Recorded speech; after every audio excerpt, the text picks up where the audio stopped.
Hey everyone, Tesla Tom here. Welcome to day one of my MG ZS EV vlog. I've got the MG ZS EV here for a week. Many thanks to MG for letting me use this car to really give it a good test and to find out what it's really like to own an MG ZS EV for 1 week.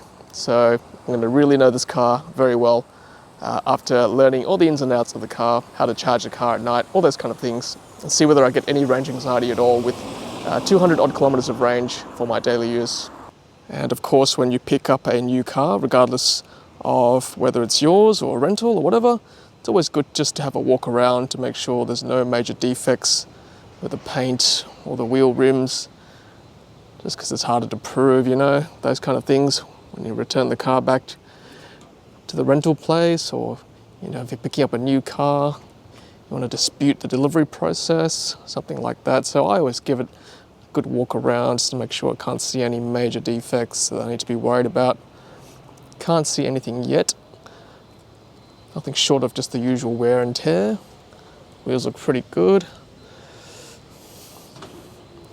Do like this color actually, this turquoisey color. It's not bad, it certainly looks pretty good in the light. Does stand out, those wheels. It's lovely. There's the MG ZS EV. Of course, we'll take a better look at the interior very shortly.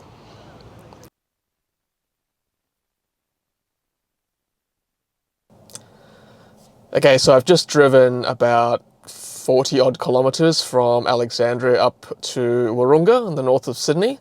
The car came with about 200 kilometers of charge that I can see on the screen in front of me here, and the odometer was about 2,280, something like that. Anyway, I took a photo of it for you guys to see. First impressions, pretty good drive, very comfortable. Steering was pretty good. I managed to work out how to change it between active, comfort and sport, or normal, whatever it was called. I'll show you guys in a second. So I think I drove it on the normal setting for most of the drive. Yeah, like I said, comfortable, steering handled pretty well. Torque was pretty good actually, got out of the blocks pretty quickly most times. Obviously I'm used to the Model 3 and the Model S, but honestly speaking, you know, it's still faster than most petrol cars, so I was pretty happy with that. As you guys might know, I have done a review of the MG ZS EV before, but it was on a media day and I literally had like 1 hour worth of driving, and I really was on the clock, so I didn't really get much time to play. Well, I take that back. I actually played with all the settings, but really quickly. But I didn't really get to know the car intimately, so this is a really good opportunity for me to really find out everything about the car within this week, so I'm really happy with that. And again, thank you to MG for that opportunity. The seat was pretty good, pretty comfy. I managed to adjust to my height, you know, to the, you know, to how high I wanted the chair, all those kind of things. Yeah, I worked out how to work the air conditioning. I forgot, last time I drove it, I did take note that it's not automatic climate control, so I had to adjust the fan and all that manually. I worked out also how to put it on hold. So like there's a little A button here just below me there, so if I wanted to put the foot on the brake really hard at the traffic light, it'll hold the position for me at the light, which is good. I worked out how to change the regen setting as well. So there are 3 that I can see there, 1, 2 and 3. 3 is the highest regen level, which is what I like, almost akin to one pedal driving, which is quite nice. So there's the dash in front of me. Because it's an EV, I can have the AC HVAC running still, which is good, even though the car is off technically. There's some nice settings here. You know, there's a charge, which is, I think, you know, when you're on regen brake, the needle will go down, so it'll charge the car while it's braking. Efficiency is kind of, I assume, where you want to be driving to get the best out of your car in terms of increasing the range. And then obviously if you drive a bit faster, put a bit more oomph into the car, then you get to that boost section. So the faster you go, obviously it's not as efficient, but the car goes quicker. There's the speedometer. Then there's a little battery sign there. I assume that's 12-volt battery, because on this side here, I think that's the car battery. So from empty to full, it's sort of 3/4 full. Kind of looks like an old fuel gauge for a nice car.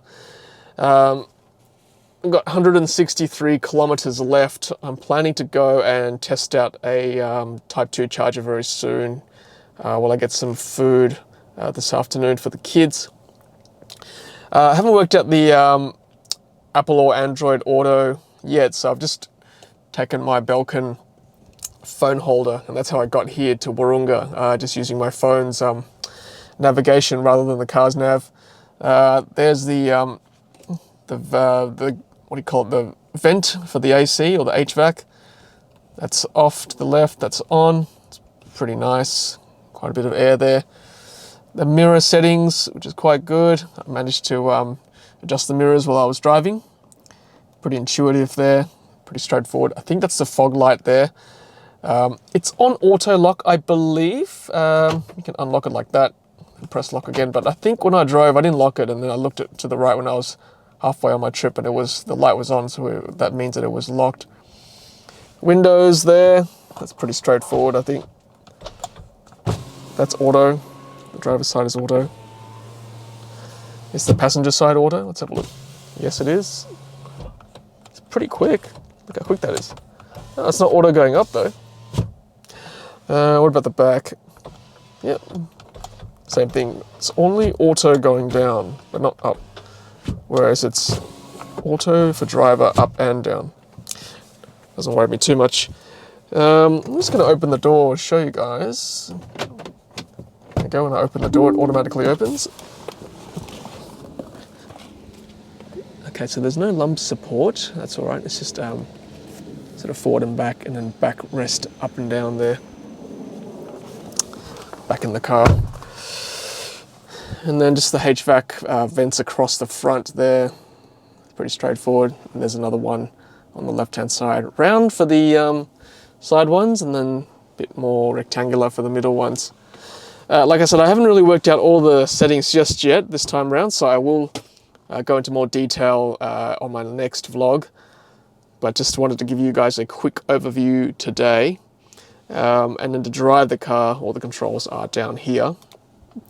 So to park the car, you just press that big P button and then twist the knob to go reverse, neutral and drive. So I quite like the fact there's only four gears, so to speak. It's all you really need for an EV, nothing more than that.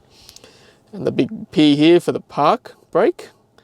I didn't press that, by the way, just sort of turned up red when I stopped the car.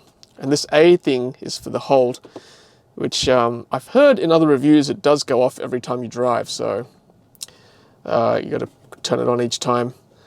Like I said, I'll go through all the HVAC stuff. That battery thing here, when I press it, so when I press it, it shows me how much battery I've got left. So I'll see if I can get both in the shot at the same time. If I kind of flick between the two. So pressing it down, and then on the dash, 163 kilometers left. I'm going to let go of it, and this goes back to that thing, that ACC thing. And then KERS is regen. So I've got regen level 2, 1, 2, 3, like that. Then mode is that sports mode. See, eco mode. And then you can have normal mode, and then sport mode. I'll have it on normal mode for now. I'll try eco mode later. See if that diminishes the driving experience to try and save range. Don't know at this stage.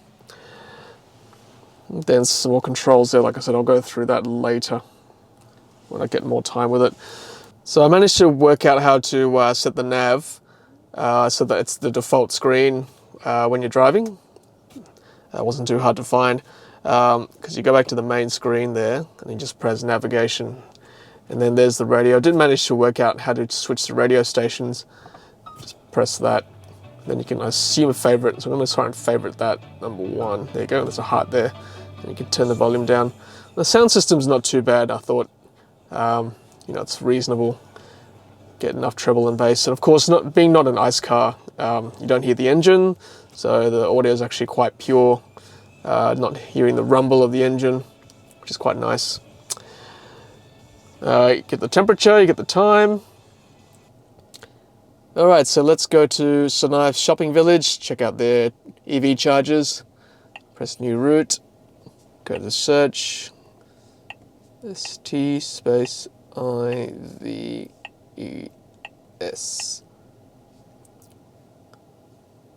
Types of knives, SHOP.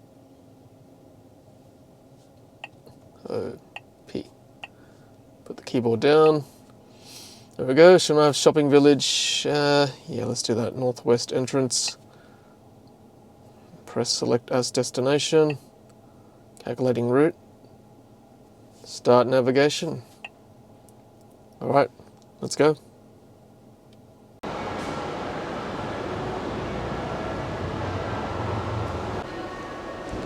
Alright, so here we are at Sinai's Shopping Village. We're plugged in here in the car at the front here, underneath the MG logo. We are connected also to the charging box. Unfortunately today it's not working. I have tried to run it via the app and it's just not working today, but that's okay. That's the reality, unfortunately, of driving an EV currently in 2021. Sometimes the chargers don't work. No worries, we will try another charger somewhere else. Okay, so we're back home at my place, and this is how you open the charge flap of the MG. You just push the logo like that, and that sort of brings this panel forward, and then you can actually just lift it up like that. And inside you'll see the chargers, or the charge ports there. You've got the Type 2 charger there. That's for Type 2, and then for DC charging there as well. So obviously at home we've just got the Type 2 AC charger, and luckily my existing Tesla charger works perfectly fine. So I'll just plug it right in like that. It's a Type 2 charger. All right.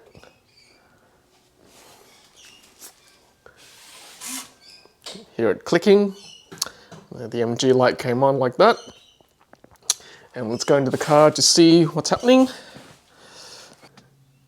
Alright, so there we go guys, it's charging. 2 hours and 4 minutes remaining. 65% currently, state of charge, 167 kilometers range left. You guys can see that, sorry about the bad lighting. But as you saw today, you can't always rely on public chargers, especially those in shopping centers.